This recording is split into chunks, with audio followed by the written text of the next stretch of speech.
Okay, very good morning to all of you and welcome again in chemistry lecture. So, सभी लोग live हो जाइए। तो revise कर लेते हैं। In last lecture we have discussed about the Kirchhoff's equation for temperature effect on the enthalpy change. What was the Kirchhoff's equation? Delta Cp equal to delta H2 minus delta H1 upon T2 minus T1, where delta Cp was क्या था? Specific heat change at constant pressure पे. Okay, so second मैंने क्या बताया था? कुछ law बताए थे, लैप्लास लॉ, ठीक है। तो लैप्लास लॉ के अकॉर्डिंग क्या था कि कोई भी जो सब्सटेंस का डिकम्पोजिशन होता है, जो एनर्जी चेंज होती है, equal to the formation of that compound, उस कंपाउंड को जो फॉर्म करते हैं दोनों में एनर्जी सेम रहती है। This was the Laplace law and Lavoisier law. और सेकंड बताया था हमने Hess law. According to Hess law क्या था, एक साइंटिस्ट ने बताया कि कोई भी रिएक्शन सिंगल स्टेप में होती है, मल्टीपल स्टेप में होती है, दोनों ही केस में energy change will be same. And in last we have discussed about the enthalpy of formation. What was the enthalpy of formation? It is the change of heat when 1 mole of substance is formed. It is known as enthalpy of formation from its elements. पहला point था elements, most important point था, क्योंकि इसको elements निकालना होता है, वो भी अपनी स्टैंडर्ड स्टेट में होने चाहिए। तो enthalpy of formation for water क्या होगा? अगर H2O की लेते हैं एंथैल्पी ऑफ फॉर्मेशन तो कितना हो जाएगा? जीरो रहेगा। रहेगा zero?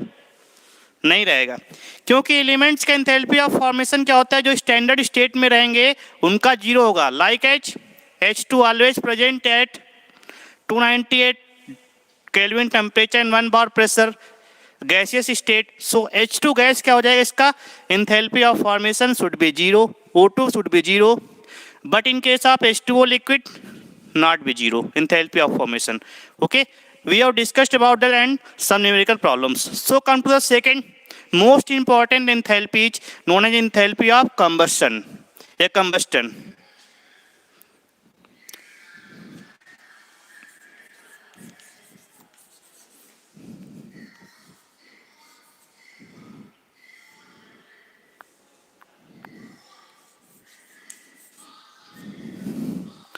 Enthalpy of combustion. Okay, हमने इसलिए रिवाइज कराया कि मुझे मालूम है कि तुम लोगों के पास टाइम नहीं रहता घर पे रिवीजन करने के लिए, इसीलिए मैंने आप लोगों को रिवाइज करा दिया, ठीक है।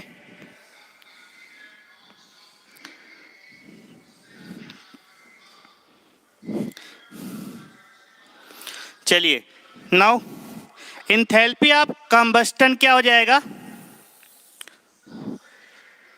What is this?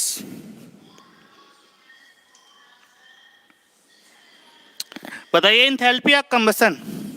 तो it is a heat change when 1 mole of substance, always enthalpy defined for 1 mole.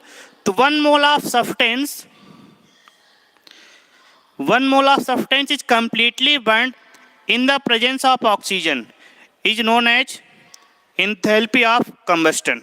Note down कीजिए इसको। तो ये बनेगा it is heat change oblique enthalpy change during 1 mole of substance completely burnt in the presence of oxygen. Okay, point clear है? Combustion reaction कब होगी? जब 1 mole of substance completely burn in the presence of oxygen. Oxygen की presence में ही तो burning होती है। All right. So combustion reaction always exothermic in nature. इसको नोट डाउन कर लो. तो कैसा रहेगा? एक्सोथर्मिक इन नेचर रहेगा. Exothermic in nature. Okay, all right. और this is a property of intensive और एक्सटेंसिव. 1 मोल के लिए डिफाइन हो गया जाएगा. तो क्या हो जाएगा? इंटेंसिव. इंटेंसिव. All right. यहां तक किसी को डाउट?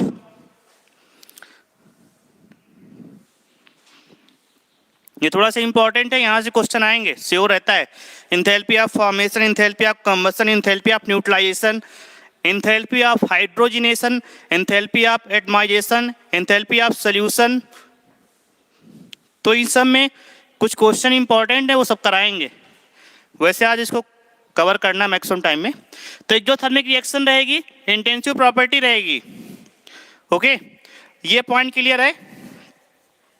अब मैं आप लोगों को कुछ रिएक्शन दे रहा हूं, उसको आपको बताना है कि हीट ऑफ रिएक्शन होगा, इंथैल्पी ऑफ फॉर्मेशन होगा, या फिर इंथैल्पी ऑफ कंबशन, तीनों होंगे. ठीक है, कुछ रिएक्शन लिख रहा हूं.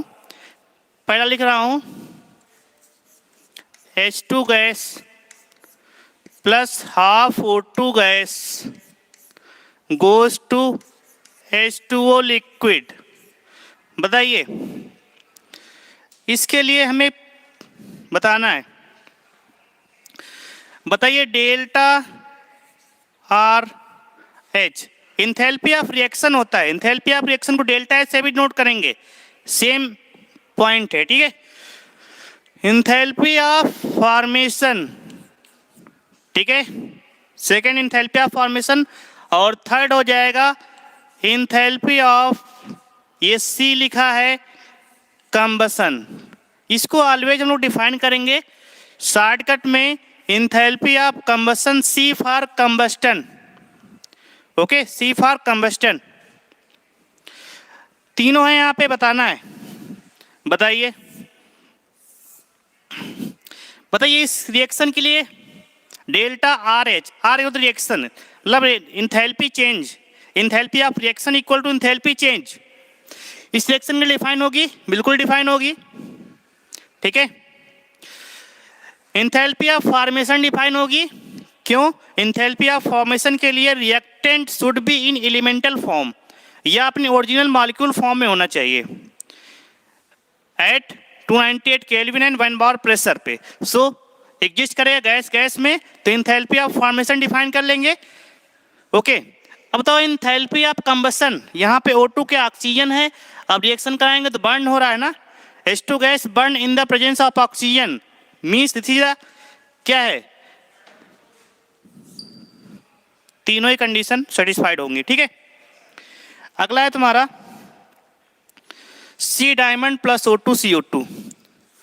यहां पे डायमंड ले लिया. Okay, plus O2 gas goes to CO2, और ये गैस है. अब बताइए इसके लिए इंथैल्पी ऑफ रिएक्शन तो डिफाइन होगा ना. इंथैल्पी ऑफ रिएक्शन डिफाइन रहेगा. डेल्टा फॉर्मेशन डिफाइन रहेगा. बताइए. नो. व्हाई? क्योंकि डायमंड इज नॉट.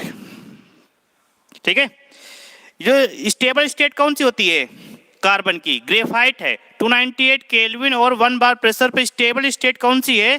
ग्रेफाइट है. तो ग्रेफाइट से ऑक्सीजन की रिएक्शन कराओगे तब निकलेगा CO2, then this will be formation. तो यहाँ पे डेल्टा एफ नॉट नहीं निकाल सकते इसका. कंबशन तो हो ही रहा, लेकिन O2 के प्रेजेंस में इसको बर्न करा रहे हैं ना, तो कंबस्टन रिएक्शन हो रही है. सो ये बनेगा. ओके, एक और थोड़ा समझ लो.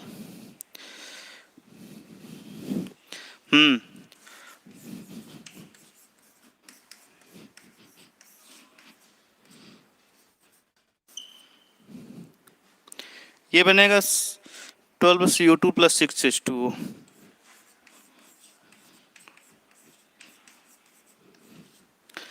ओके,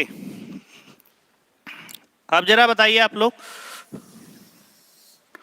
ठीक है, तो first of all enthalpy of reaction for this reaction define कर सकते हैं, बिल्कुल डिफाइन कर सकते हैं। एंथैल्पी ऑफ रिएक्शन किसी भी रिएक्शन के लिए डिफाइन होती है, ठीक है, वो ऑलवेज डिफाइन होगी। ओके, अब ये बताइए कंबसन होगा यहाँ पे, सही से बताना, कंबसन होगा नहीं होगा? ना तो एंथैल्पी ऑफ फॉर्मेशन होगा ना कंबसन होगा। अब इसके तुम लोग पॉइंट नोट कर लेना, यहाँ पे ना तो एंथैल्पी ऑफ फॉर्मेशन हो ना कंबसन हो। क्योंकि एंथैल्पी ऑफ फॉर्मेशन क्यों नहीं होगा? दिस इज द कंपाउंड, एक कंपाउंड है।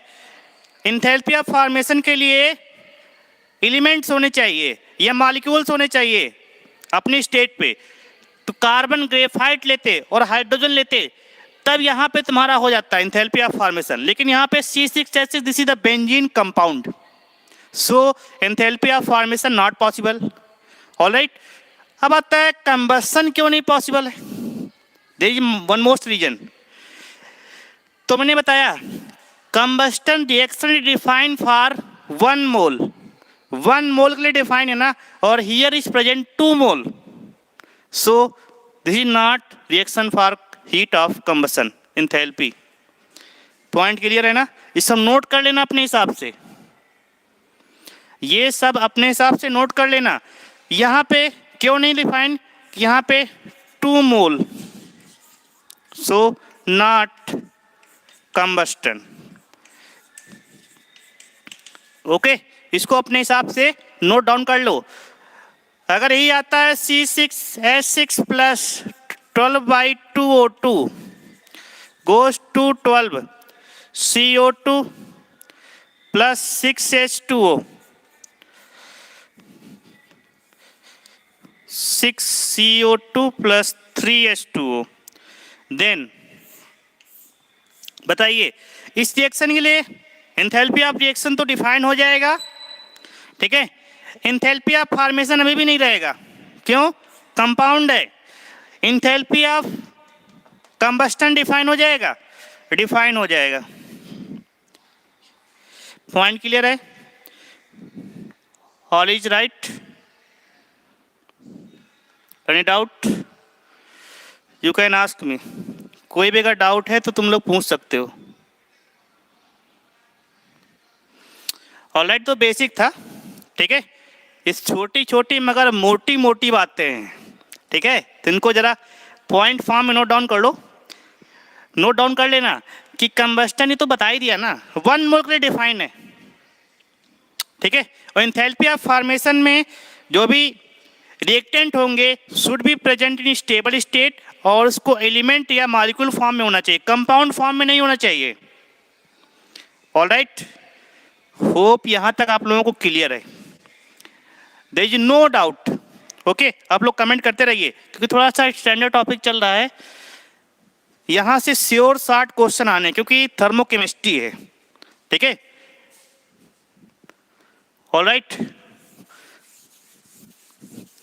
और कंबस्टन से क्वेश्चन आना ही आना होता है एक बार, इसलिए इनको अगर कवर तुमने अच्छे से नहीं किया तो प्रॉब्लम क्रिएट हो जाएगी। हर एक पॉइंट को नोट डाउन करो, क्यों हो रहा क्यों नहीं हो रहा है, इसको नोट डाउन कर लो अपने हिसाब से। इसमें क्यों हुआ, इसमें क्यों नहीं हुआ, एंथैल्पी ऑफ फॉर्मेशन क्यों नहीं हुआ, सबके नीचे नोट बना के नोट लिखते जाओ। क्योंकि अगले बार जब रिवाइज करोगे ना, हो सकता है उस समय टाइम पे माइंड में पॉइंट क्लियर ना हो, इसलिए हर चीज पॉइंट नोट किया करो। अभी मान लो समझ में आ गया, बाद में भूल गया, अपने नोट्स इसीलिए स्वयं बनाओ अच्छे से।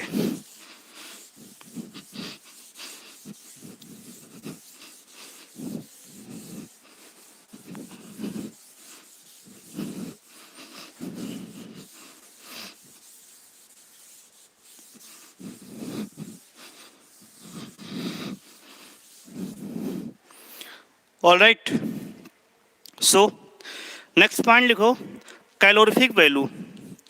अभी कराएंगे क्वेश्चन इस पे। कैलोरीफिक वैल्यू क्या होती है, या फिर fuel value.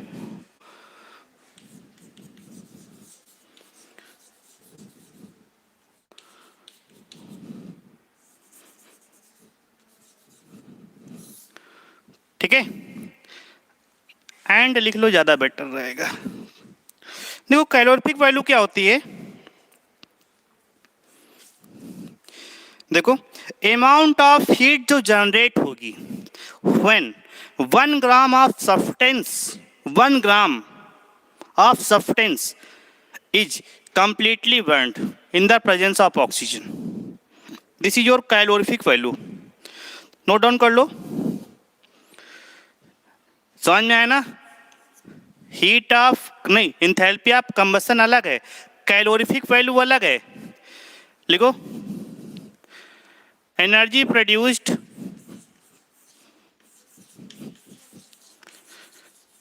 Produced when 1 gram of substance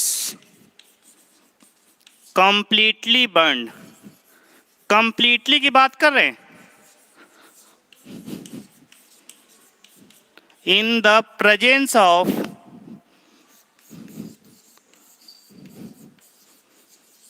oxygen.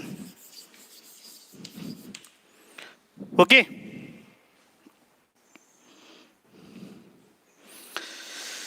ठीक है ना। देखो delta CP heat of combustion define है, तो इसको डिफाइन करने के लिए कैलोरीफिक वैल्यू का फॉर्मूला लिख लो। Calorific value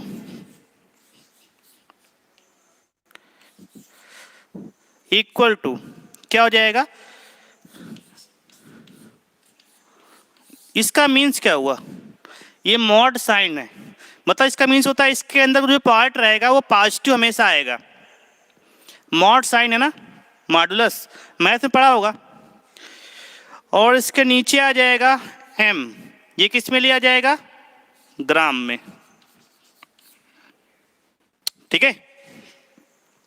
point is clear. तो energy produced when 1 gram of substance completely burned in the presence of oxygen, ठीक है।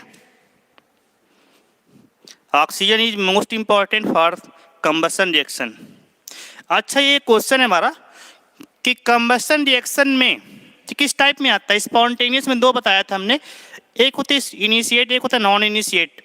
तो ये तुम्हारा इनिशिएट में आएगा, इसको शुरुआत में आपको हीट देना पड़ेगा। जैसे किसी भी कागज में आपको आग लगानी है तो शुरुआत में आपको माचिस की तिली उसमें लगानी पड़ेगी ना, तब बर्न हो जाएगा। बर्न होने के बाद this reaction will be spontaneous till the end, and तक स्पॉन्टेनियस रहेगा। लेकिन डिपेंड करेगा, burning process depend on the availability of oxygen. Oxygen अगर मिलता रहेगा तो अच्छे चलेगा, अदरवाइज क्या हो जाएगा, CO में कन्वर्ट होता चला जाएगा, कार्बन मोनोऑक्साइड में। ऑल राइट, यहाँ तक किसी कोई डाउट? ये सब प्रैक्टिकल है, ठीक है। अब घर में आग मत लगा देना कि मुझे डेल्टा सी कंबशन सीखना है आज, हमको आज आग लगा दो।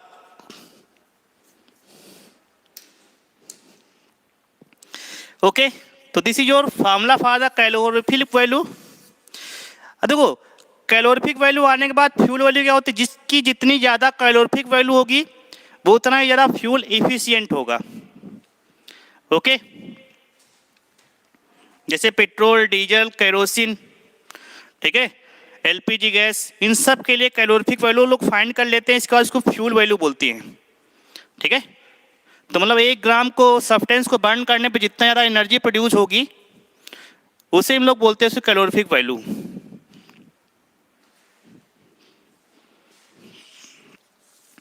पॉइंट है ना, ये मार्ट का साइन, इसका बेसिक मीन्स क्या होता है, इसके अंदर का पार्ट हमेशा पॉजिटिव रहेगा, क्योंकि डेल्टा सी कैसा आएगा, डेल्टा सी कंबशन है ना, ये इंथैल्पी ऑफ कंबशन गिवन है, enthalpy of combustion always in negative sign में होती है, क्योंकि एक्सोथर्मिक रिएक्शन रहेगा। यहाँ तक किसी कोई डाउट क्या है, सब कुछ पूछ सकते हो। इस बात पे एक क्वेश्चन सॉल्व करो, ठीक है। इसको रफ कर रहे हैं आप लोग, थोड़ा तेजी से लिखो, आज इसको मुझे खत्म करना है, ठीक है। झंडा ऊंचा रहे हमारा।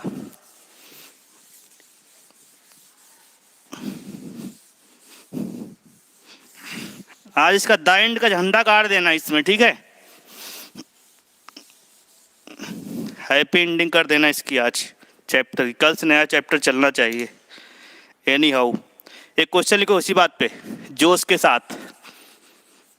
Question is that if heat of combustion of CH4 and C2H6, if heat of combustion of CH4 and C2H6 are minus 218,342, 218 kilo calorie and 342, ये माइनस साइन है, किलो कैलोरी, ठीक है।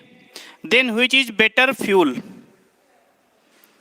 Then which is better fuel, okay. Question read करो। यहां पे heat of combustion given है और पूछा गया कौन सा बेटर फ्यूल है। तो first of all you have to remind that heat of combustion is defined for the 1 mole और तुमको calorific value defined for the 1 gram. There is a basic difference between the heat of combustion and calorific value. तो first of all इसको mole से ग्राम में convert कर देंगे। तो मोल से ग्राम में कन्वर्ट करने के लिए इसकी मोलर मास से डिवाइड कर देंगे। तो CH4 का मोलर मास कितना होता है, C2H6 का मोलर मास, दोनों को डिवाइड कर देंगे, ओके।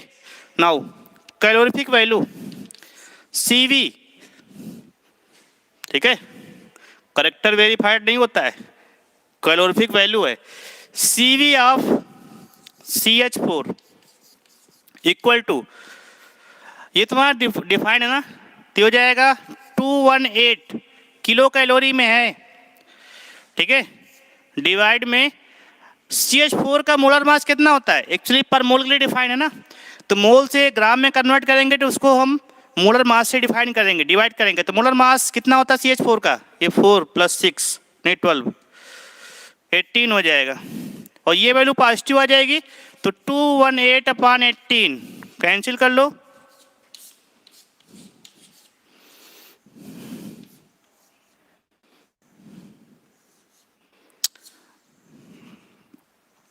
ठीक है। 12.1 किस में आ जाएगा, किलो कैलोरी में ही तो रहेगा ना, ठीक है। ये हो जाएगा 12.1 किलो कैलोरी के आसपास आ जाएगा। अच्छा गलत कर दिया, हम भी महान है। इसका मोलर मास 16 होगा, यहाँ पे 4 है ना, तो 16 से डिवाइड करेंगे तो 218/16 कैंसिल कर लो, 8 9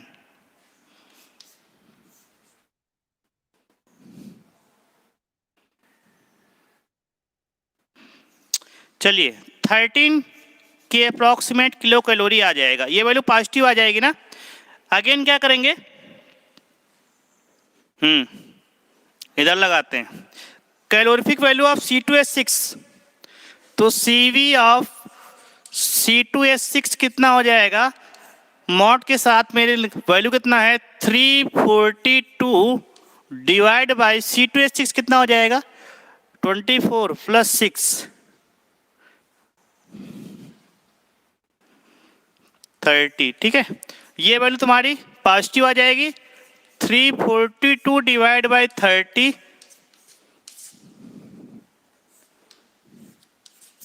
ठीक है। तो 11.4 किलो कैलोरी।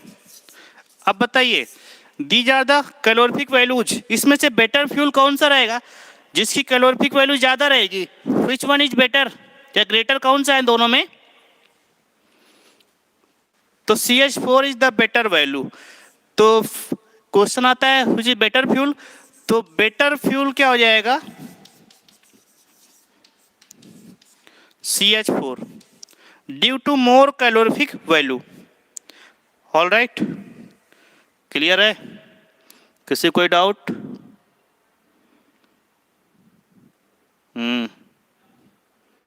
हमारा भी दिमाग आजकल बाउंस करता रहता है। नोट डाउन कर लो।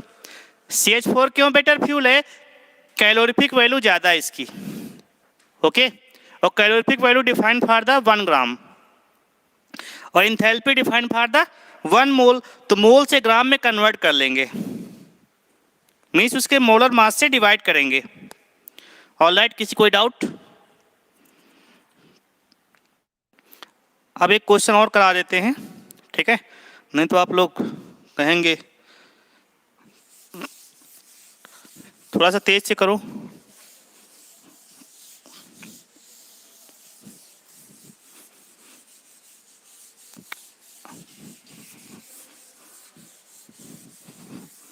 एक क्वेश्चन देखो, एंथैल्पी ऑफ फॉर्मेशन से रिलेशन हीट ऑफ कंबशन का, दोनों में रिलेशन है। देखो, the combustion of 1 mole of benzene takes place, the combustion of 1 mole of benzene takes place, okay,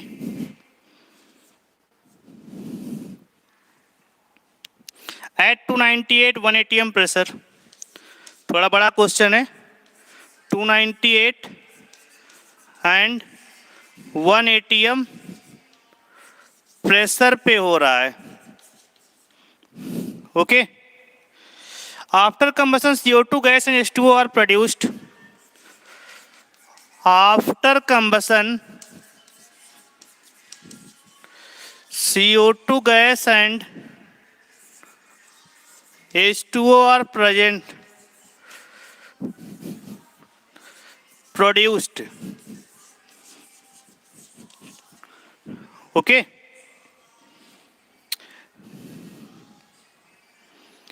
and बड़ा क्वेश्चन है 3267। अरे जितना बड़ा क्वेश्चन उतना आसान होता है, मालूम होना चाहिए। किलो जूल पर मोल, 1 मोल, this is the kilo joule में एनर्जी है, हीट ऑफ रिएक्शन है, of heat is liberated, of heat is liberated, okay. चल रहा है ना? चलने दो। लिबरेटेड।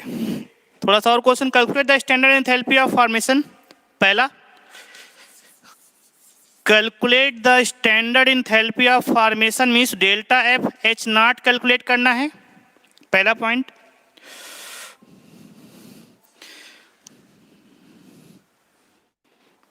ठीक है, enthalpy of formation of benzene, किसका कर लो आप? बेंजीन का। कितना बड़ा क्वेश्चन है ये।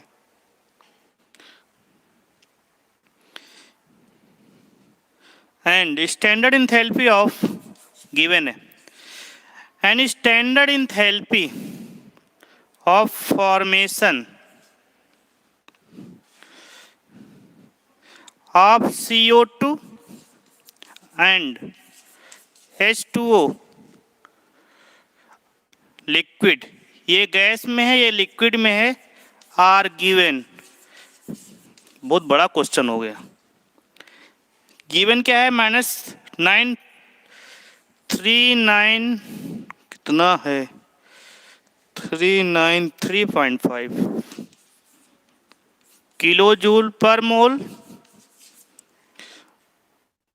एंड -285.83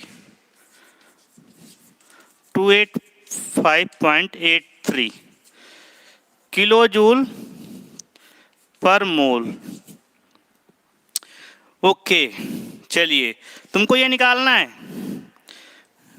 ठीक है, जो हमने ये तुमको निकालना है। Enthalpy, standard enthalpy of formation of benzene और गिवन है, and delta F H not standard enthalpy of formation of CO2 और H2O गिवन है। चलिए इसको राइज करते हैं। क्वेश्चन बहुत बड़ा है लेकिन बहुत आंसर बहुत छोटा आएगा मतलब सॉल्यूशन के साथ में। Okay, just read the question. The combustion of 1 mole of benzene takes place. First of all, write the benzene with oxygen gas. Reaction तो राइट डाउन करो.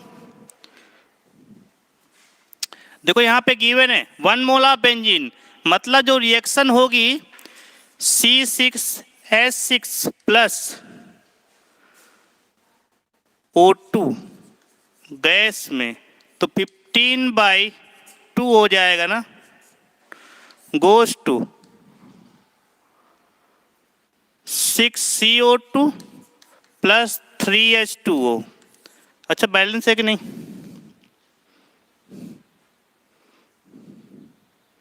फिफ्टीन ऑक्सीजन बैलेंस है, 6 carbon 6 hydrogen. This is the balance reaction. ठीक है, 1 मोल का define है इसलिए हमने इसको 1 मोल लिया. यहाँ पे कितना है? 1 मोल है ना, इसलिए हमने इसको 1 मोल लिया है. पॉइंट क्लियर है ना? किसी कोई डाउट है यहाँ तक? Anybody doubt? Okay, so now हमारे पास गिवन है 298 केल्विन और 1 मिनट 1 atm प्रेशर पे ये सारा कुछ रिएक्शन कराना है. तो after combustion CO2 gas H2O generate होंगे लिक्विड फॉर्म में, are produced and 3267 kilo joule energy release हो रही है. यहाँ पे लिबरेटेड में से रिलीज होना 3267.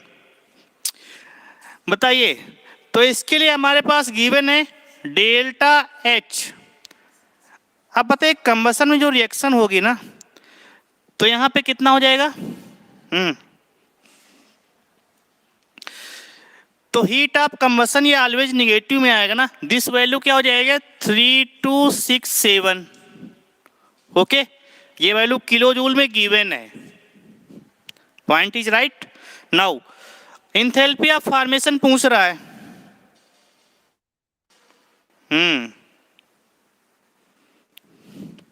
बताइए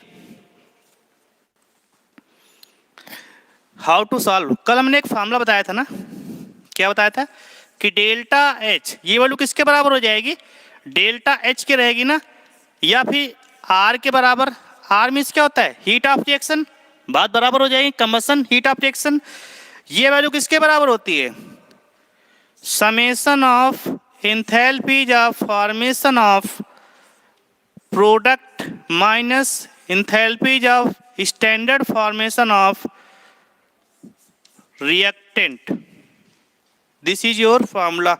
बताया था कल हमने इसको. Any doubt? किसी कोई डाउट है पूछते जाना तुरंत. ठीक है, नाउ ये वैल्यू हमारे पास गिवन है. ठीक है, minus of 3267 kilo joule. Unit जोड़ लिखना साथ में, हो सकता है प्रॉब्लम क्रिएट हो जाए बाद में. ठीक है, वैसे यूनिट सभी का सेम ही है, all in kilo joule. Now summation of enthalpies of formation. पता है 6CO2 और 3H2O. तो यहाँ पे फॉर्मेशन के लिए CO2 कितना गिवन है? CO2 का स्टैंडर्ड एंथैल्पी ऑफ फॉर्मेशन कितना, कहाँ पे गया? हाँ, पहला CO2 देन H2O.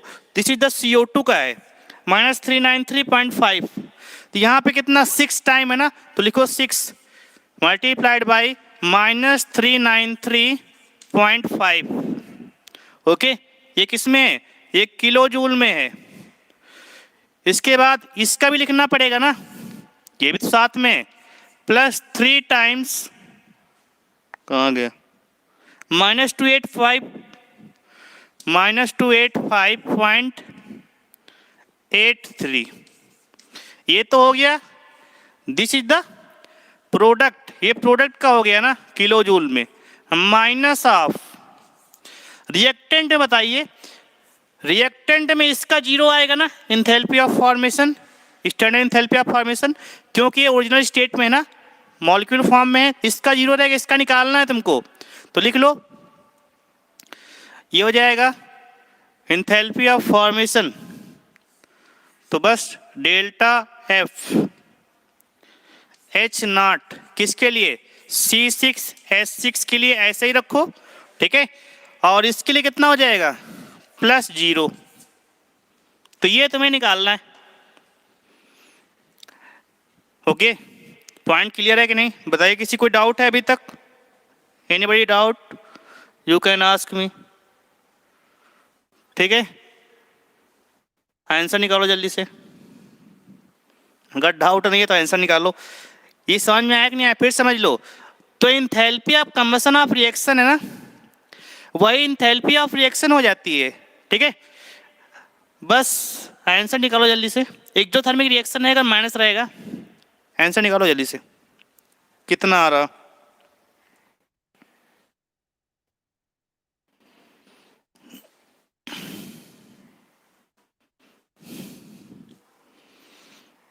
निकालो जल्दी से, कितना आ रहा। देखो इसको स्पेस थोड़ा कम है, सॉल्व कैसे करो, 6 से मल्टीप्लाई कर लो, 3 से मल्टीप्लाई कर लो, ठीक है। डायरेक्ट आंसर निकालो। तो 2361, ये वैल्यू कितनी आ जाएगी,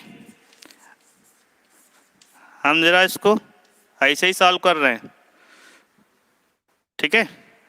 प्लस और ये मल्टीप्लाई करने पे तुम्हारा आ जाएगा अप्रॉक्सीमेटली 85749, 85749, ठीक है।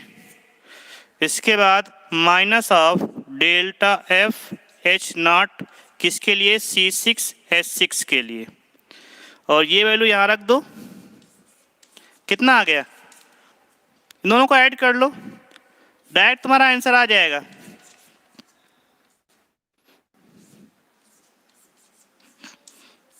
आंसर विल बी, कितना हो जाएगा, 48.51। अब पता नहीं सही है कि नहीं,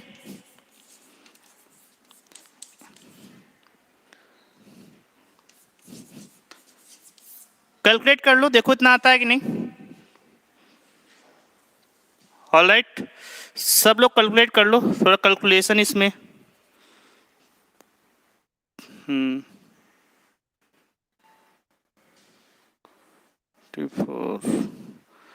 देखो आंसर कुछ इसके अप्रॉक्सीमेटली आ रहा है कि नहीं आ रहा है, देख लो।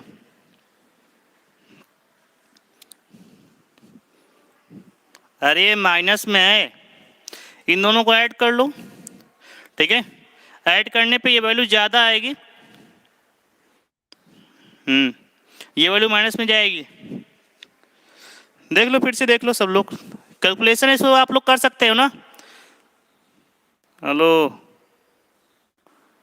ठीक है, चलिए। अरे कैलकुलेशन है, यहाँ पे ऐसी टाइप के क्वेश्चन आ सकते तुम्हारे, कैलकुलेशन तुमको आना चाहिए, कुछ नहीं खास। देखो रिवाइज कर देता हूँ जस्ट 2 मिनट में। The combustion of 1 mole of benzene takes place at 298 1 atm pressure. After combustion CO2 and H2O are produced and 3267, this is the exothermic reaction, so always negative sign आएगा। इसमें दिया नहीं गया तो कोई मतलब नहीं, वहां पे नेगेटिव साइन लगाएंगे। This is the main point. Second क्या है, calculate enthalpy of formation of benzene, बताना है delta enthalpy of formation of CO2 और H2O गिवन है। Now first of all right the combustion reaction for 1 mole. तो 1 mole के लिए define करेंगे, this is your balance reaction. देखो यहाँ पे जितना भी हो जाए सारा कुछ रिएक्शन बैलेंस होनी चाहिए, बताया था ना। तो रिएक्शन बैलेंस है कि नहीं फिर चेक कर लेंगे। Now apply the formula. Combustion के फार्मूला, डेल्टा फॉर्मेशन फार्मूला क्या होता है, heat of reaction equal to क्या होता है, enthalpy of formation of product में enthalpy of formation of reactant, दोनों का डिफरेंस कितना हो जाएगा, एंथैल्पी ऑफ रिएक्शन कहलाएगा। एंथैल्पी ऑफ रिएक्शन कितना गिवन है, एंथैल्पी ऑफ कंबस्टन के बराबर रहेगा, तो ये वैल्यू यहाँ पुट कर देंगे। एंथैल्पी ऑफ फॉर्मेशन में प्रोडक्ट में 2 हैं, 2 प्रोडक्ट, दोनों का गिवन, दोनों को मल्टीप्लाई करेंगे और ऐड करेंगे, माइनस करेंगे।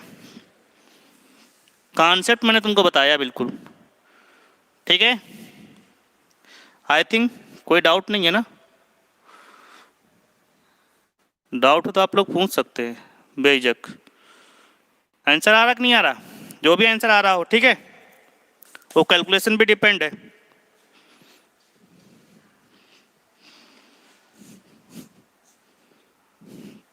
इसको हम रब कर रहे हैं, टाइम थोड़ा कम है।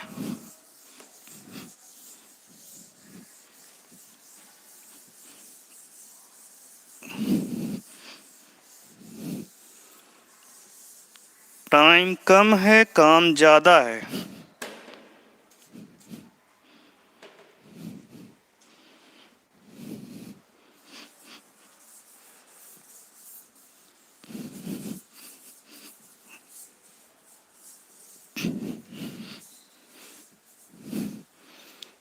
नोट डाउन कर लो इसको। नाउ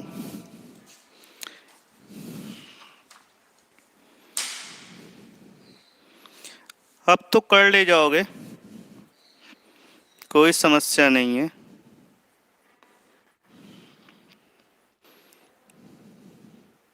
एक क्वेश्चन लिखो। क्वेश्चन है enthalpy of reaction, enthalpy of reaction, 1 minute. CH4 reaction हमारे पास है CH4 plus half O2 goes to CH3OH is negative. कुछ दिया नहीं गया, बस बोल दिया गया है निगेटिव है। If enthalpy of combustion of CH4, enthalpy of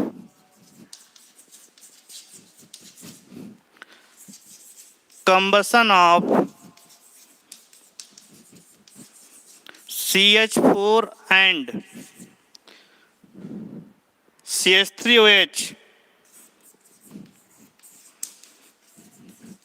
और X and Y, X और Y के रिस्पेक्ट में, ठीक है, then relation is correct, then relation is correct.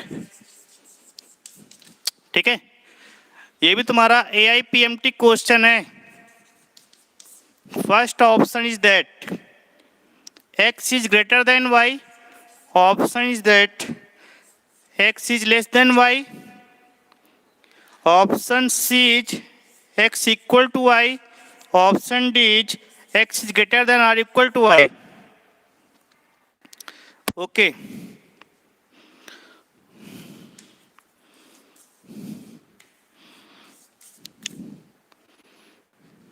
इसको रफ कर दें।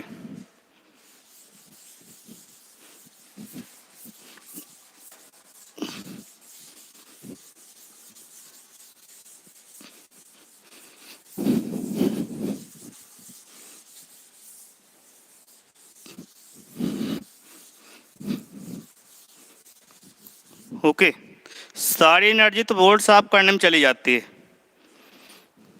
नाउ किसी कोई डाउट है?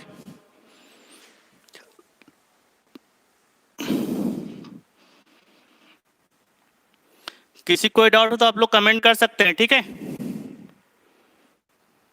जैसा भी हो डाउट। ठीक है, ऑप्शन बी बिल्कुल राइट है, सही है,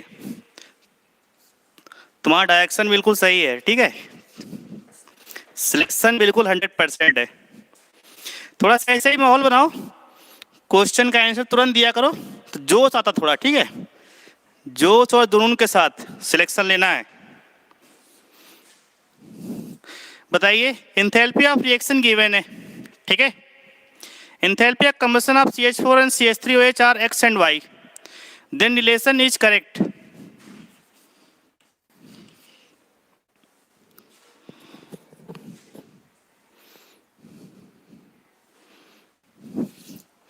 लगाना पड़ेगा कि लग जाएगा? दूसरा क्वेश्चन बताएं, देख लो जल्दी से।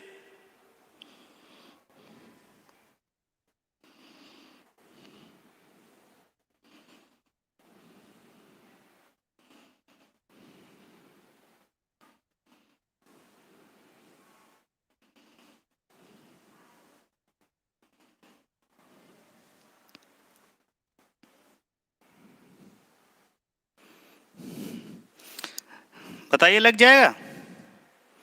चलो अच्छा, कोई बात नहीं। देखो फर्स्ट ऑफ ऑल इस टाइप क्वेश्चन हम करा चुके ना, इस टाइप के मतलब यहाँ पे दो रिएक्शन रहेंगे, दो से एक सिंगल रिएक्शन लाना है। This is your final reaction, ठीक है। फाइनल रिएक्शन लाने के लिए दो रिएक्शन लिखो, कौन सी? Enthalpy of combustion of CH4। तो CH4 का कंबशन किसके साथ होता है? हमेशा ऑक्सीजन के साथ होता है ना। तो O2 के साथ रिएक्शन करो, क्या बनेगा? कोई भी हाइड्रोकार्बन जब बर्न होता है तो H2O और CO2 में कन्वर्ट हो जाएगा। तो अपने हिसाब से H2O लिख दो और CO2 लिख दो, ठीक है। इधर से कितना आ जाएगा? 2H2O कर दिया हमने, ठीक है। तो CO2 है और H2O 4 है। ऑक्सीजन कितना है? इधर से अगर हमने इसको 2 कर दिया तो बैलेंस है कि नहीं? 4H2 4H, कार्बन 1 ऑक्सीजन कितना? 4, oxygen 4। This your balance reaction, okay. Again second क्या है? CH3OH का रिएक्शन कराओ। ये तुम्हारा क्या है? अल्कोहल है ना। तो ये भी रिएक्शन करेगा तो क्या बनाएगा? लिखो, ये भी बनाएगा H2O प्लस CO2। अब बैलेंस कराओ, CH3OH यहाँ पे तो कितना है? 3 1 4, 2 कर दिया। तो यहाँ पे के ऑक्सीजन यहाँ पे, ओके। सो यहाँ पे कितना होना चाहिए था? ऑक्सीजन इधर 4 हो गया, ठीक है। और हाइड्रोजन बैलेंस है, कार्बन बैलेंस है, और ऑक्सीजन यहाँ पे होना चाहिए था 3/2, okay. This is your balance. Balance है कि नहीं? कार्बन 1 है, ऑक्सीजन कितना है? ऑक्सीजन लेफ्ट साइड में 4 है और राइट साइड में 4 है, हाइड्रोजन 4 है, राइट साइड में 4 है, ठीक है। These are the balance equation. ये सब तुम्हें आना चाहिए करना, ठीक है। Any doubt? किसी को भी पूछते चलो। यहां तक किसी कोई डाउट है क्या? पूछ सकते हो तुम लोग।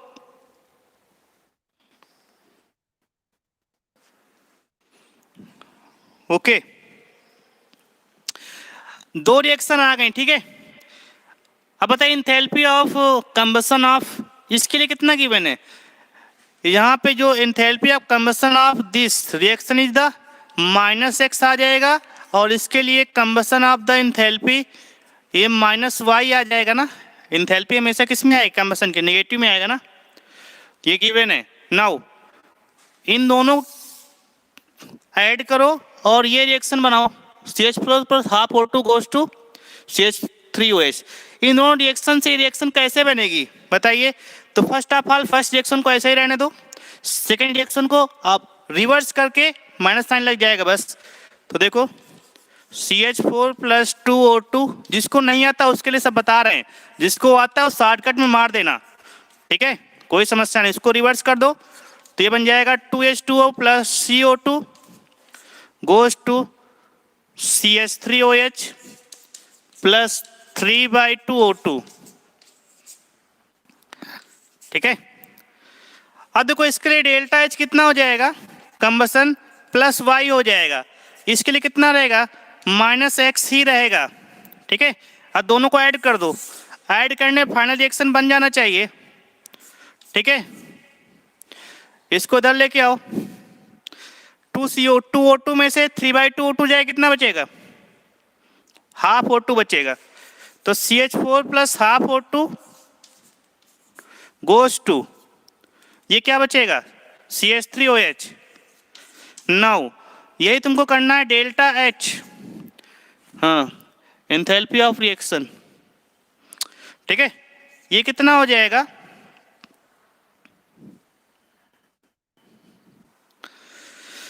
अब बताओ यहाँ पे कितना आ जाएगा? ये -x प्लस y, ठीक है। ये तुम्हारा नेगेटिव है ना, ये माइनस साइन लगा दिया हमने। नेगेटिव मतलब होता है कि लेस देन 0,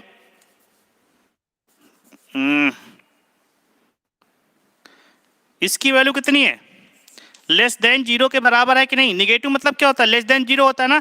इसकी वैल्यू कितनी? लेस देन की बराबर हो जाएगी।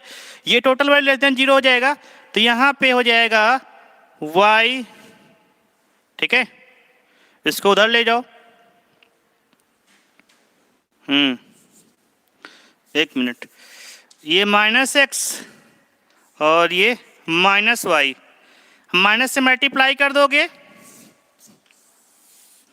और this value becomes minus common लेकर दोनों साइड काट सकते हो। बताइए कितने लोगों को ये समझ में आया? बताइए जरा, ये क्वेश्चन कितने लोगों को पल्ले पड़ा है? भेजिए में घुसा कि नहीं घुसा? ये देखो, तुम्हें सब करना आना चाहिए। क्वेश्चन बड़े आसान होते हैं, कट पिट करके आंसर आना चाहिए। बिल्कुल बहुत ही सिंपल क्वेश्चन होते हैं, इन सब में करना बड़ा आसान लगता है, लेकिन ये करना सीख लो, क्योंकि यहाँ पे कोई एक्सक्यूज नहीं चाहिए। क्वेश्चन सॉल्व नहीं हुआ, क्यों नहीं हुआ, कैसे नहीं हुआ, इससे कोई मतलब नहीं है। ये सब करना आना चाहिए तुम्हें। Okay, any doubt? किसी कोई डाउट है इस क्वेश्चन में? आप लोग अपना कीमती समय हमको दे रहे हैं, तो मेरा ही फर्ज बनता है कि आपको कोई डाउट ना आए, ठीक है। एक बार रिवाइज कर देता हूं। जस्ट इस टाइप के जो भी क्वेश्चन रहेंगे, this is your final reaction. इसके लिए एंथैल्पी नेगेटिव गिवन है। ये नेगेटिव गिवन है ना, नेगेटिव का बेसिक मीन्स होता है लेस देन जीरो, इसलिए हमने यहाँ पे लेस देन जीरो लिखा। रिलेशन जब भी बताना रहेगा तो वहाँ पे लेस देन और ग्रेटर देन लिखेंगे। पॉजिटिव रहेगा ग्रेटर देन जीरो रहेगा, नेगेटिव मतलब लेस देन जीरो, क्योंकि रिलेशन बताना है यहाँ पे एक्स और वाई में। तो एक्स क्या है तुम्हारा? Enthalpy of combustion of CH4। CH4 combustion किसके साथ कराएंगे? ऑक्सीजन के साथ कराएंगे। This is your first reaction. वहाँ पे डेल्टा कंबसन ऑफ एंथैल्पी कितना हो जाएगा? -x हो जाएगा। इसके लिए कराएंगे तो ये बैलेंस करना चाहिए। Reaction should be balance in all condition. यहाँ पे मेस्ट इंपॉर्टेंट पॉइंट है, ठीक है। फिजिकल केमिस्ट्री में रिएक्शन जो भी आएगी, रिएक्शन तुम्हारी लग रहा होगा कि ये रिएक्शन तुम्हारी ऑर्गेनिक केमिस्ट्री की है, चलिए ठीक है, लेकिन reaction should be balance, first और मेन पॉइंट। ये जब सिखाया था पहले दिन मैंने, तो वहीं से मैंने सिखाया था कि बैलेंस होना चाहिए। तो बैलेंस करने के बाद, अभी बैलेंस सब कुछ करना आता है ना, रेडॉक्स रिएक्शन पहले दिन मैंने पढ़ाया था। बैलेंस करने के बाद इन दोनों रिएक्शन से मुझे फाइनल रिएक्शन चाहिए, तो how to solve? Final reaction को देखेंगे। CH4 किधर है? लेफ्ट में है, लेफ्ट में है, कोई दिक्कत नहीं है। ये क्या राइट में है? यहाँ पे लेफ्ट में है, क्या करेंगे? रिवर्स कर देंगे, माइनस साइन लग जाएगा, दोनों को ऐड कर देंगे, आंसर आ जाएगा। अब आप लोग बताइए, इतना मेरा भेजा खराब हो गया है, किसी को डाउट है अभी तक? चलिए, मतलब मेरी पढ़ाई सफल हो रही है।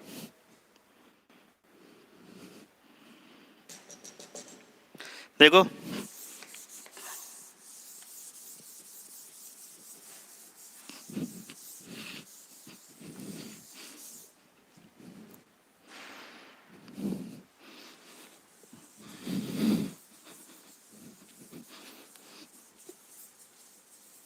ओके, नोट डाउन कर लिया?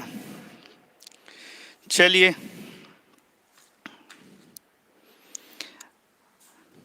इस पे आगे सेकेंड एंथैल्पी देखो। एंथैल्पी ऑफ सॉल्यूशन,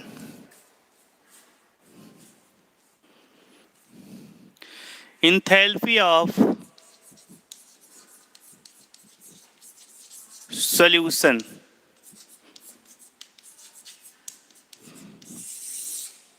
देखो, इसका बेसिक मीन्स यही है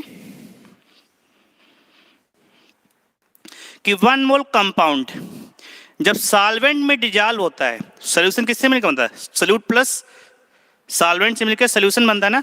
तो 1 मोल कंपाउंड, सॉल्यूट मान लो इसको, ओके। जब सॉल्वेंट में डिजॉल्व करेंगे, जो एनर्जी प्रोड्यूस होती है, जो एनर्जी चेंज होता है, उसे बोलते हैं एंथैल्पी ऑफ सॉल्यूशन, ओके। मतलब कंप्लीटली डिजॉल्व हो जाए, उसके बाद डिजॉल्व ना हो, उस टाइम तक जो एनर्जी रिलीज होगी या एब्जॉर्ब होगी, उसे ही बोलते हैं एंथैल्पी ऑफ सॉल्यूशन। ओके, तो लिख लो हीट चेंज, लिखो heat change when 1 mole of substance, substance यहां पे एज ए सॉल्यूट रहेगा, is dissolved completely in solvent, dissolve completely in solvent, okay, is known as solvent। और यहां पे लिख लो फर्दर डिसोल्यूशन, डिसोस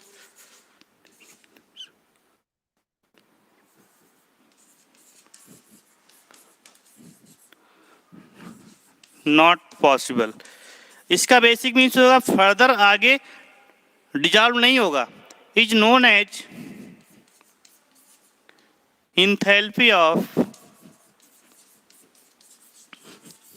सॉल्यूशन। देखो जितने भी एंथैल्पी हैं सारी 1 मोल के डिफाइंड रहेंगे।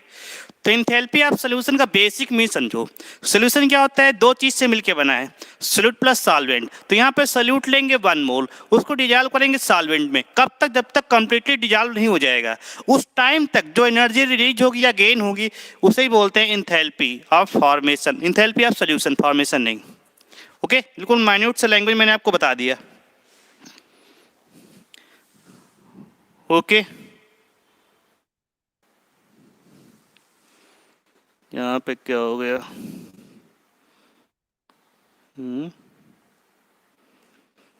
अपने आप बंद हो गया था क्या?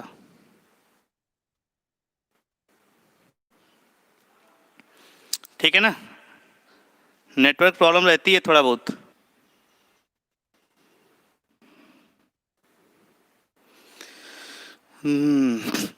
एक घंटे में अपने आप बंद हो जाता है, ठीक है, बहुत जानकार है ये, 1 घंटे में अपने आप बंद हो जाता है। समझ गया था 1 घंटा होने वाला है, क्लोज कर दो। चलिए अब चलता रहे, कोई समस्या नहीं है। गूगल बाबा बहुत जानकार हैं, तुरंत बंद कर देता नेट, 1 घंटा हुआ तुरंत बंद। चलिए इसको भी रब कर दे।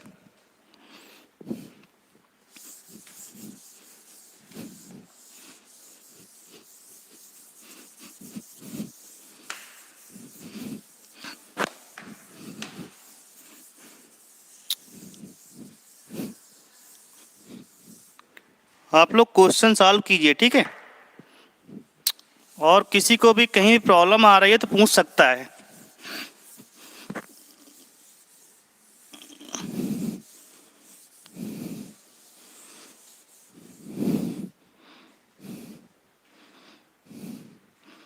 चल रहा है, बंद हो गया,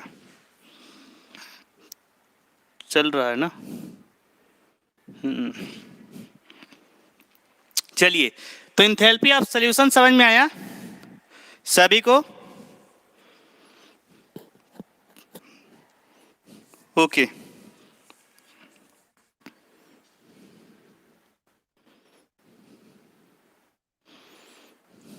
देखो फॉर एग्जाम्पल नोट कर लो, जैसे कैल्शियम सल्फेट है, ठीक है, और इसमें से वाटर ऐड करते हैं, water is a solvent, calcium sulphate is a solute, ठीक है, तो ये ऐड हो जाता है और बन जाएगा CaSO4.5H2O। और यहाँ पे एंथैल्पी ऑफ सॉल्यूशन जो है इसको S से डिनोट करेंगे, -15.4, ठीक है, ये आपका एक्सपेरिमेंटल वैल्यू है, किलो जूल पर मोल है, ठीक है, ये किलो जूल पर मोल, this is your experimental value. Enthalpy of solution यहाँ पे नेगेटिव आया, ठीक है। मतलब कैल्शियम सल्फेट को जब वाटर में ऐड करते हैं तो एनर्जी रिलीज हो रही है यहाँ पे, ठीक है, एनर्जी रिलीज हो रही है। इसकी वैल्यू तुम्हारी कितनी है, -15.4 किलो जूल पर मोल है। अब देखो अच्छा,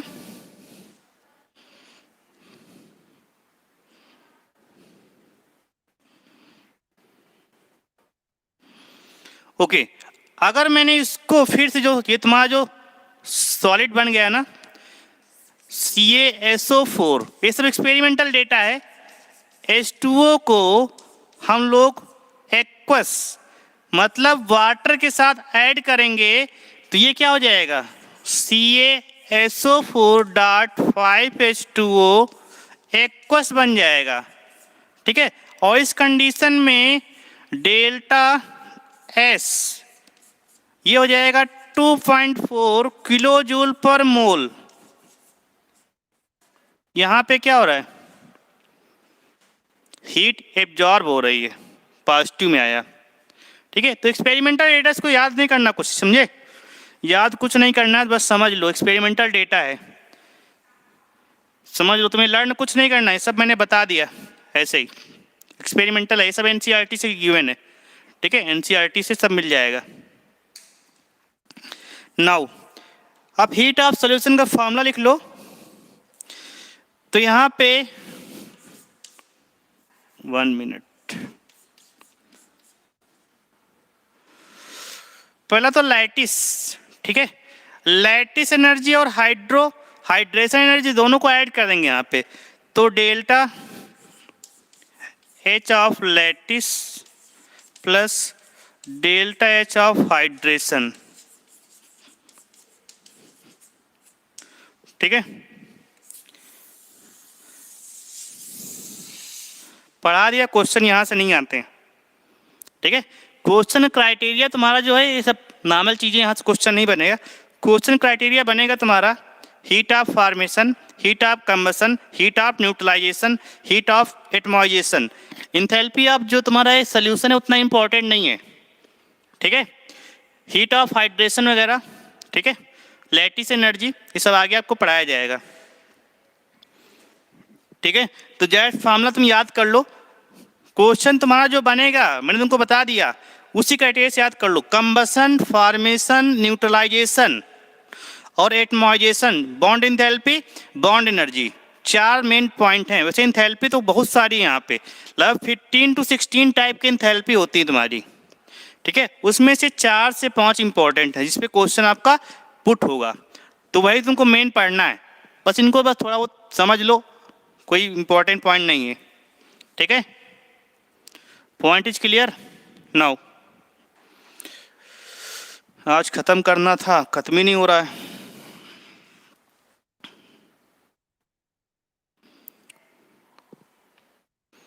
ठीक है। सेकंड लिखो, अच्छा नेक्स्ट वाला इंपॉर्टेंट है, heat of enthalpy of neutralization, जो थोड़ा इंपॉर्टेंट है उसको अच्छे समझो।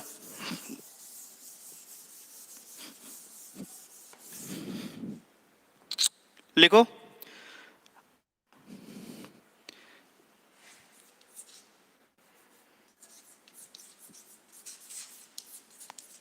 एंथैल्पी ऑफ न्यूट्रलाइजेशन,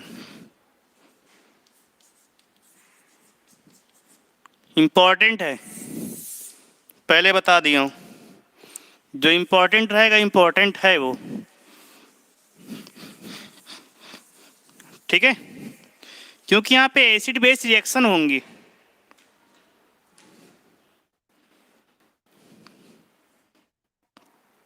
लिखो लिखो हीट चेंज, तो क्या होता है कि जब 1 मोल ऑफ इक्विवेलेंट एसिड, नहीं 1 इक्विवेलेंट एसिड, ठीक है, 1 इक्विवेलेंट बेस के साथ रिएक्शन करेगा तो इसे बोलते हैं हीट ऑफ न्यूट्रलाइजेशन। अब इक्विवेलेंट क्या होता है, पढ़ाया था ना, नंबर ऑफ ग्राम इक्विवेलेंट, याद कुछ आया, नॉर्मेलिटी इक्वल टू, नहीं समझ में आया, नॉर्मेलिटी क्या पढ़ा था? Number of gram equivalent present in 1 litre solution is known as normality. और नॉर्मेलिटी में ही तुम्हारा नंबर ऑफ ग्राम इक्विवेलेंट आया था। नंबर ऑफ ग्राम इक्विवेलेंट होता क्या है? Given weight upon molecular weight upon n factor. एक नया फॉर्मूला था कि number of moles into n factor also. सब भूल गए क्या? बता रहे हैं, रिवाइज करा देंगे। लिखो, तो लिख लो, heat change when 1 mole of, ठीक है, 1 मोल मत लिखो, 1 इक्विवेलेंट लिखो, 1 equivalent of acid neutralize with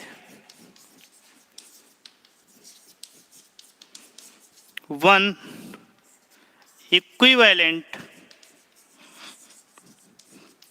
of base.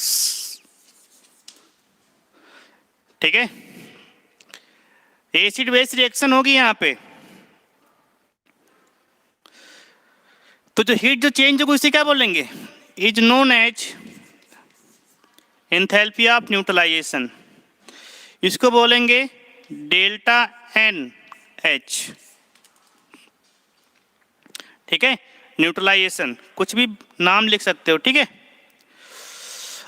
अब जरा मेन पॉइंट आता है कि नंबर ऑफ ग्राम इक्विवेलेंट जो यहाँ पे लिखाया गया, नंबर ऑफ ग्राम इक्विवेलेंट एक ही बात है।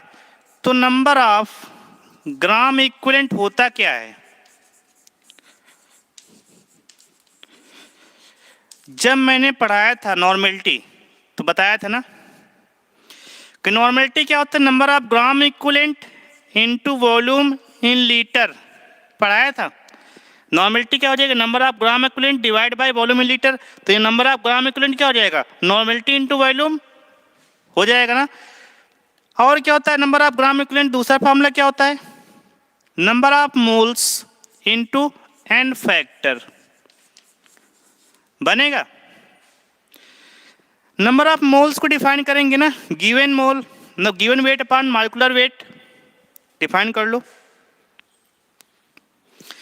तो number of gram equivalent first formula, second एक और लिख लो, third.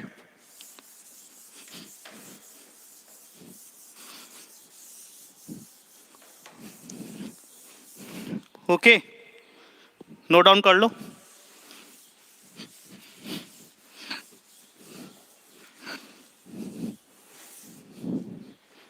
Number of gram equivalent क्या हो जाएगा?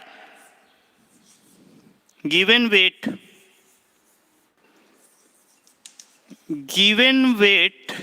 अपॉन मोलर मास या molecular weight upon n factor. ठीक है, पढ़ाया था ना तुमको। मैंने ये बताया था नॉर्मेलिटी इक्वल टू क्या होता है? नंबर ऑफ ग्राम इक्विवेलेंट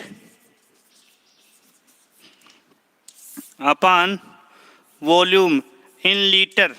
यहीं से हमने निकाला है। नंबर ऑफ ग्राम इक्विवेलेंट क्या हो जाएगा? एन इंटू वी हो जाएगा। और नंबर ऑफ ग्राम इक्विवेलेंट के फार्मूला क्या होता है? पहला होता है एन इंटू वी बनेगा, दूसरा क्या बनेगा? Number of moles. What is this? Is number of moles. Number of moles. और मोल्स का फार्मूला क्या होता है? यही तो होता है ना, given weight upon molecular wait. नहीं समझ में आएगा? यहीं से बन जाएगा। ये तुम्हारा अगर मोल्स बन गया, ठीक है, तो ये ऊपर जाएगा मल्टीप्लाई में, यही बन जाएगा n factor. All right, normality सब कुछ कवर है ना, और सब कुछ क्लियर है? क्लियर? फिर से रिवाइज कर देता हूं, one of the most important है, और ये टॉपिक से क्वेश्चन 99% बनने के चांसेस रहते हैं। अगर थर्मो से आएगा, थर्मोकेमिस्ट्री से क्वेश्चन आता है, कंबसन, फॉर्मेशन, न्यूट्रलाइजेशन और बॉन्ड एनर्जी, बॉन्ड एंथैल्पी वाला जो आगे पढ़ाएंगे। ठीक है, तो इसके लिए तुम्हें नॉर्मेलिटी अच्छे से आनी चाहिए। नॉर्मेलिटी के बहुत सारे फॉर्मूले, नॉर्मेलिटी का एक फॉर्मूला है number of gram equivalent upon volume in litre. ठीक है, और एक नॉर्मेलिटी का फॉर्मूला होता है, क्या होता है? मोलरिटी इंटू एन फैक्टर होता है, ठीक है। वो सारे फार्मूले आपको रिवाइज होने चाहिए क्योंकि यहाँ पे number of gram equivalent same होने चाहिए, ठीक है। ऑलराइट, तो ये फार्मूले हो गए आपके, ठीक है। दिस इज मोलरिटी,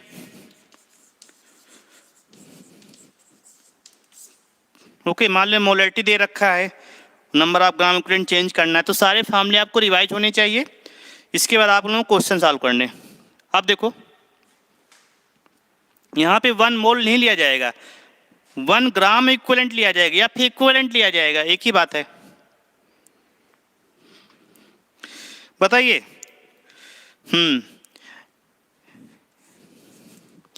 जब रिएक्शन कराएंगे हीट और मतलब रिएक्शन कराएंगे एसिड और बेस की, तो न्यूट्रलाइजेशन प्रोसेस होता है ना, मतलब वाटर का फॉर्मेशन बनेगा। तो न्यूट्रलाइजेशन प्रोसेस कैसी रहेगी? याद कर लो, एक्ज़ोथर्मिक रहेगी,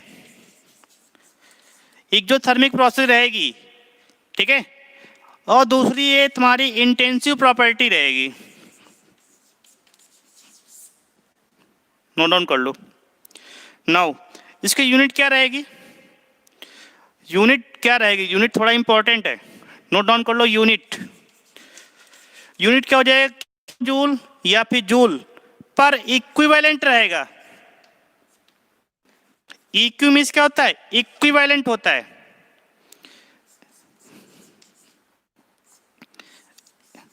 EQ -1, EQ for equivalent. Unit थोड़ा इसका ध्यान रखना, किलो जूल या फिर जूल डिपेंड करेगा।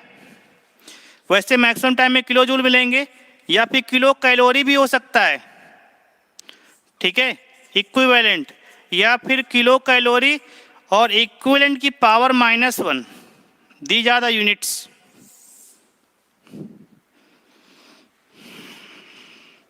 होप आप लोगों को समझ में आ रहा होगा। कोई भी अगर डाउट है तो आप लोग नोट डाउन कीजिए, मतलब राइट कमेंट लिखने में पैसा नहीं लगेगा, ठीक है। फ्री फंड में सब कुछ चलेगा। तो यहाँ तक कवर हो गया, अच्छी बात है। इसको रफ कर दें। एसिड बेस तो जानते ही हो ना, ओके।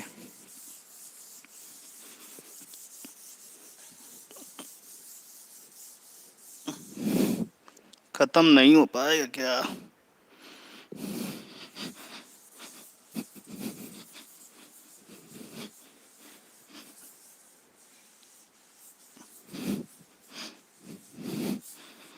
देखो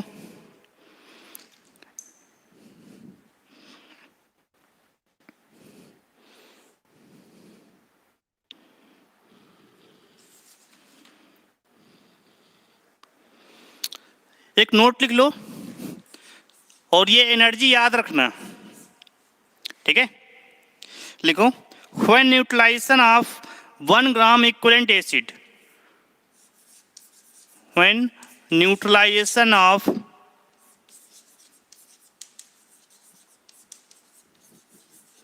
1 gram equivalent acid with 1 gram equivalent base। एक मिनट, यहाँ पे स्ट्रॉन्ग एसिड लिख लो, ठीक है। चलिए ठीक है, एक ही बात है, स्ट्रॉन्ग लिख लो ज़्यादा बेटर रहेगा। और यहाँ पे स्ट्रॉन्ग बेस लिख लो,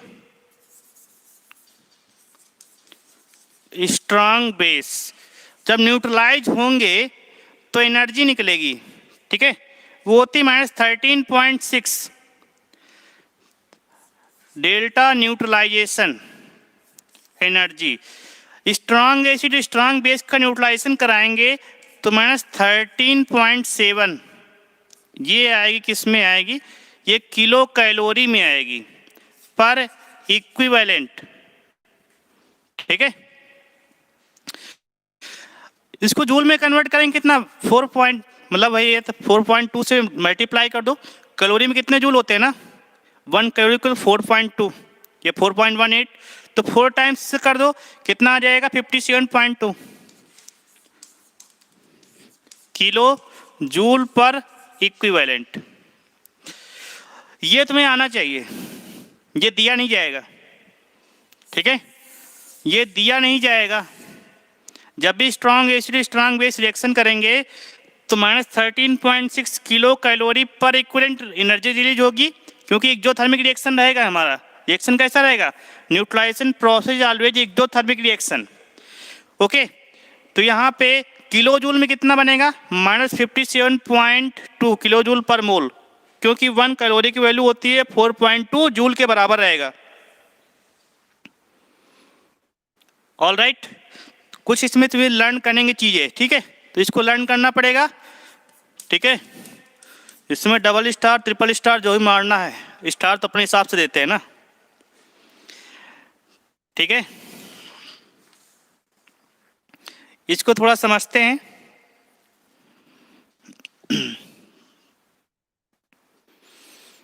नोट डाउन कर लिया? पूरा हो गया?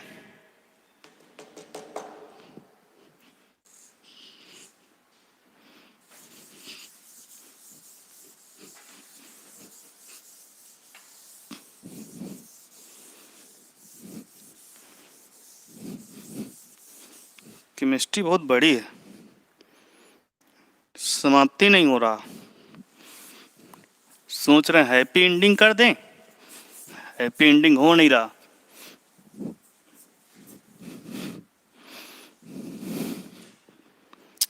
देखो, NaOH लिया और HCl लिया, ठीक है, यहीं पे लिख लो। अच्छा, NaOH लिया, this is the strong base.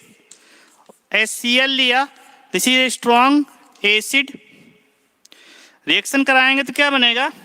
Salt plus water, ठीक है, ये बनेगा साल्ट प्लस वाटर। और एनर्जी कितना रिलीज होगी?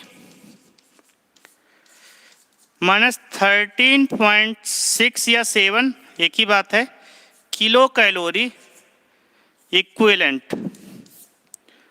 ओके, तो स्ट्रॉन्ग एसिड स्ट्रॉन्ग बेस का न्यूट्रलाइजेशन करेंगे, साल्ट प्लस वाटर बनेगा, एनर्जी कितनी रिलीज होगी?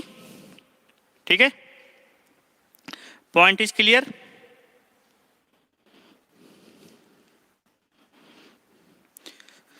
देखो, लेकिन यहाँ पे कितना लिया गया है? तो रिएक्शन कैसे हो रही है जरा देखो समझो, रिएक्शन हो कैसे रही है।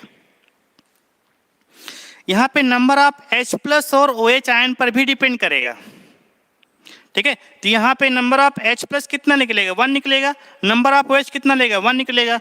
तो सेम रहेगा।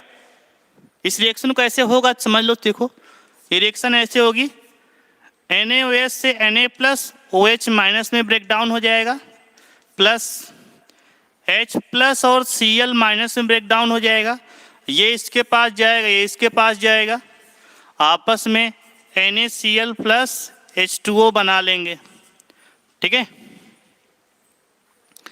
न्यूट्रलाइज हो जाएंगे, ठीक है।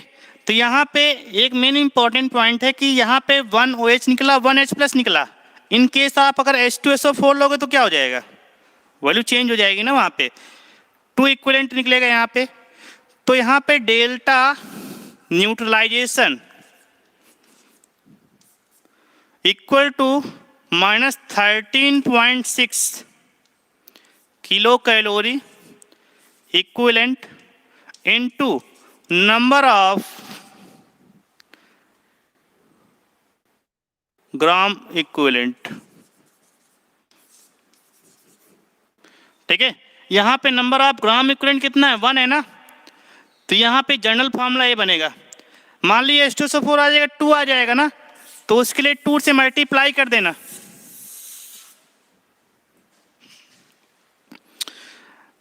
ओके, नोट डाउन कर लो जल्दी से। इस पे एक टेबल बनाते हैं, ये पॉइंट समझ में आया ना। यहाँ पे 1 और 1 है, H+1 है और OH- भी 1 है, तो दोनों ही केस में क्या आ जाएगा? H2O बनेगा, ठीक है। बट इन केस आप अगर हमने H2SO4 ले लिया तो there will be 2 H+ ion produce in the solution and OH ion will be 1। So neutralization कितना हो जाएगा? 2 मोल्स के लिए हो जाना है, 2 इक्विवेलेंट के लिए। 13.6, अरे 13.6 या फिर 13.7 बात बराबर है। और कोई समस्या? ठीक है, बात बराबर ही है। चलिए अब मैं थोड़ा चार्ट बनाता हूं, ठीक है, उसमें इक्विवेलेंट के बेस पे रिएक्शन लिखेंगे। इसको थोड़ा अच्छे से समझो, यहां से क्वेश्चन बनेगा।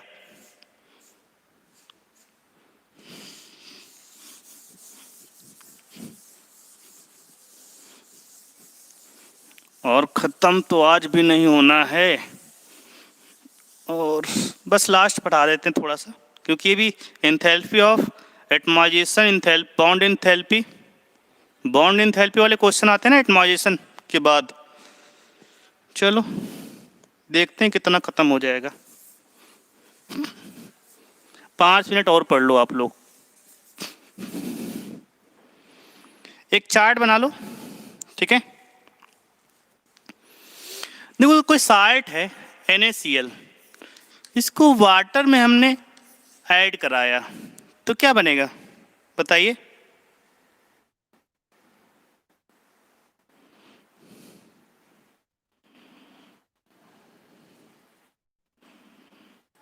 गलत हो रहा है। स्ट्रॉन्ग एसिड लो यहाँ पे बेस के साथ, ठीक है। यहाँ पे HCl ले लो, ठीक है। दिख रहा है कि नहीं? ठीक क्या बनाएगा? NaCl प्लस वाटर, ठीक है। अब देखो इसको हम इक्विवेलेंट के बेस पे ले रहे हैं, ठीक है। अगर हमने इसका 1 इक्विवेलेंट लिया, इसका भी 1 लिया, तो इसका भी कितना बनेगा? H2O कितना बनेगा? 1 इक्विवेलेंट बन रहा है ना। कुल मिला के ये सारा कुछ 1 बनेगा ना। और एनर्जी कितना रिलीज होगा? Energy will be 13.7 kilo calorie. Again इसको अगर हमने 1 लिया, 1 के स्थान पे अगर हमने इसको 2 कर दिया, अगर इसको 2 किया, इसको भी 2 किया, तो ये 2 क्या बनेगा ना, तो इसके बेस पे -13.7 मल्टीप्लाइड बाई 2 हो जाएगा। एनर्जी में 2 टाइम्स का मल्टीप्लाई हो जाएगा। अगेन अगर इसको हमने 3 लिया, ठीक है, और इसको हमने 2 लिया, अब बताओ, इसको मैंने 3 लिया, इसको 2 लिया, एक मैंने पॉइंट बताया था लिमिटिंग रिएजेंट, जिसकी वैल्यू कम होती है रिएक्शन वैसे ही प्रोसीड होती है। तो यहाँ पे इक्विवेलेंट ज़्यादा है, ठीक है। यहाँ पे इक्विवेलेंट इसका कितना है? HCl का 2 है। This is the limiting reagent, तो लिमिटिंग रिएजेंट हो जाएगा।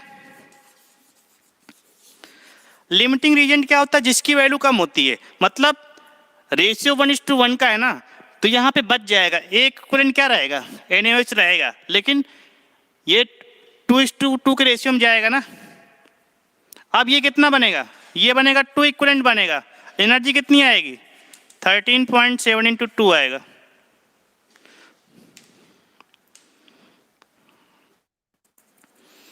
Okay, point is clear. तो इसको थोड़ा समझना है। लिमिटिंग रिएजेंट क्या होता है? इसकी वैल्यू कम होती है, उसे बोलते हैं लिमिटिंग रिएजेंट। ओके, ये आप लोग समझ में आ गया। चलो आज के इतना ही रखो, क्योंकि खत्म तो होने वाला है नहीं वैसे भी आज, कल पढ़ाना ही पड़ेगा, कल कंप्लीट कर देंगे, ठीक है। कल पूर्णतया कंप्लीट हो जाएगा चैप्टर ये, ठीक है, क्योंकि ये भी इसमें चलेगा। मान लो HCl के स्थान पे H2SO4 लिया और NaOH लिया, तो 2:1 का रेशियो आ जाएगा ना, उसके बेस पे बैलेंस करना पड़ेगा। चलो, लिमिटिंग रिएजेंट के हिसाब से रिएक्शन होगी यहाँ पे, कल बताएंगे वो सब चीज़ें। अभी तक किसी कोई डाउट आया क्या यहाँ पे? इस पे बेस पे क्वेश्चन करते हैं हम लोग थोड़ी देर बाद, ठीक है। पढ़ लेते हैं डाउट सेशन में, ठीक है। चलिए।